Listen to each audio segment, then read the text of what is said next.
বিভিন্ন প্রতীকে সিল মারা ১০০ বস্তা ব্যালট পেপার পাওয়া গেল নাটোরের জেলা প্রশাসকের পুরনো ডাকবাংলোর গর্তে।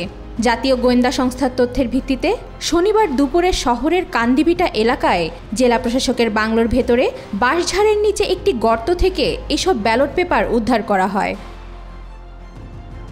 ২০২৪ সালের বিতর্কিত দ্বাদশ জাতীয় নির্বাচনে নাটোর ১ লালপুর বাগাতিপাড়া আসনের নির্বাচনী ব্যালট ছিল। জেলা প্রশাসকের পুরনো বাংলোতে আনুমানিক ১০০ বস্তা সিলমারা ব্যালট পেপার সেখানে সংরক্ষণ করে রাখা হয়েছিল।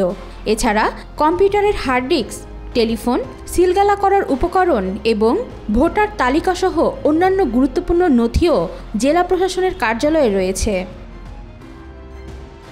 নাটোরের নেজারত ডেপুটি কালেক্টর রাশেদুল ইসলাম জানান, ঘটনার বিষয়ে তদন্ত চলছে এবং আইনশৃঙ্খলা বাহিনী বিষয়টি গভীরভাবে পর্যবেক্ষণ করছে বলে জানিয়েছেন সংশ্লিষ্ট কর্মকর্তারা।